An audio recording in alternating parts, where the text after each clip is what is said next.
Good day guys, it's Vishant from USJ 4x4. So I thought that I would do a more in-depth video regarding the 60 series that we are building. So we have come to a point where we have got most of the components that we want to have in the vehicle. So for starters, so this is it. It originally started live as a 12HT 60 series. So it was a 12HT automatic, that's what it was. Now what we have in here is 2UZ from a 100 series, and obviously it's a bit different because we have the Supercharger on top. So Supercharger came from Bullet. We've got a lot more stuff that we need to build. We've got the brake booster that's meant for a 80 series, that's from Pedders, and obviously we have 80 series axles to match. So we have coil converted them. It's on the MRR Dobinson remote reservoir shocks and Dobinson coils. We have taken apart all the wiring that is not needed for the build, and we have only used the ones that are right now that is essential for the car to start, to operate as is from factory. And that's what we're doing with like initially, I mean, there was a short video on Facebook where we started up the car, but today is more about, you know, testing it, making sure it's idling correctly, idling properly. We still got to make proper hoses and stuff like that, don't get me wrong. And even more so, we're actually going to remove the engine and rebuild it with forged components. So we've got a lot of forged components from Bullet as well, and that's something that we're going to do. And then another thing, so this is actually beadlocks. So they're custom forged beadlocks.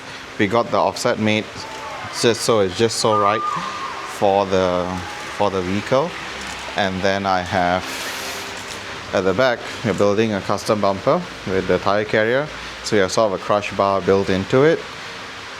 The stuff. Interior is actually being completely redone. This is a seat that was reupholstered with original leather, and then same thing as the front door cards. The roof will get back again. We do sound deadening from Wurth. You can see the doors are off because the doors are being worked on. So basically, pretty much nothing of this car is left untouched. And everything that we do, the goal for the vehicle is still to make sure it remains as factory Toyota. Because in that way, by using back an engine from the Toyota, I will be able to properly register the vehicle. So we're going to pay the higher road tax, but the owner's fine with that. That's something I'm going to do. Another thing, the sunroof has been sealed off. That was sealed off by, I think, the previous owners. So they sealed it off, which is fine because they actually did quite a good job at the sealing. We dug the top to make sure that, we knew that they did a proper job on it. But roof liner has to be replaced. This is some crappy material from, again, I think someone else put it in, but yeah, and this is like household stuff that should not be used in an automotive application. So that's a couple of stuff.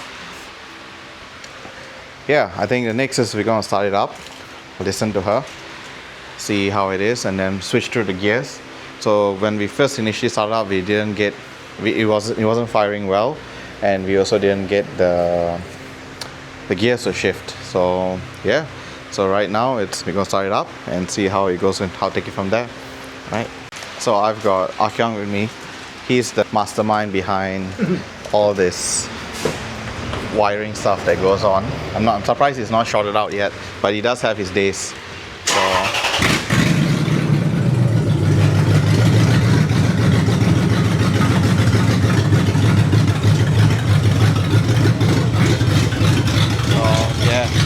Pointed, I guess.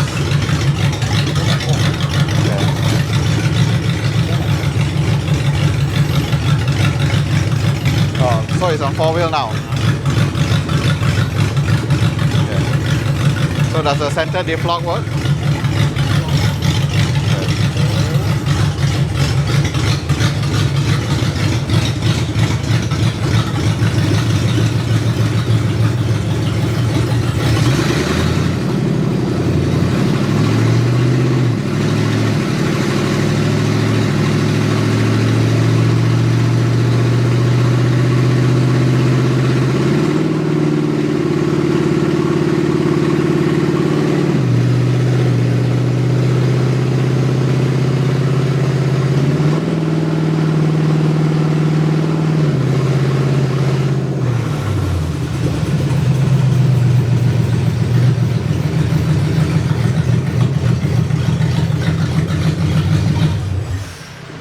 So we went through all the gears. Forward drive works, so it's on center diff locks. Basically what we have is a 100 series transfer case in it with the part-time forward drive, Mark forward drive adapter kit. And as you can see here, it's actually the electric side steps that we have on for it. The rear as well with the 80 series axles. It's going to be twin locked, so it's going to be lockers, air lockers front and rear.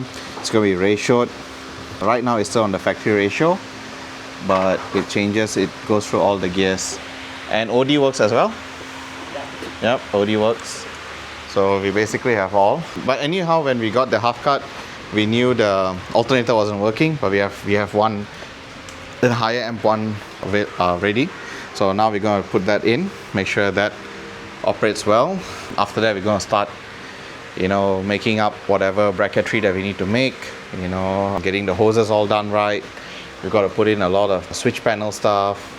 Fuse boxes are actually within the vehicle. There's gonna be 2 main fuse boxes. So there's one over here. Hold on, let me get the camera to. Yeah, so there's one over here. So it's gonna use the modern day fuses, and one more on the other side. Yeah. So we got the factory 100 series shifter in here, which we modified to obviously to be accepted inside the 60 series. And then what else do we have? We have so even the forward drive shifter is on the other side. We will be putting back the button for the center diff lock. We'll be having it over here. And then so this car was originally a 24 volt, hence why nothing is being used. So everything is going to be made back new wires, all from Wurth. So it's automotive grade AVSS wires and AVSS wires. And so stuff like this, like the switch panel for the mirrors. So we've got, they're called KZJ79 series side mirrors. So Toyota factory side mirrors that you can still get new from Toyota. So that's going in. And then so pedal wise, it was nice because we could still use back the factory pedals, as this is driven by a cable. So this throttle body is driven by cable, so it really matches up things very well. Although it was an interesting fit with Supercharger, and we have custom airbox having here. And now that we have our laser welding that we can do in-house, so we can do some pretty good stuff with the car. But yeah, I think that's all for now. We'll catch you guys on when we have more stuff done, and obviously the Range Rover at the back, the Range Rover, the classic Range Rover Classic. There'll be an update as well on that one. Thank you guys so much for listening to my rambling. See you on the next one.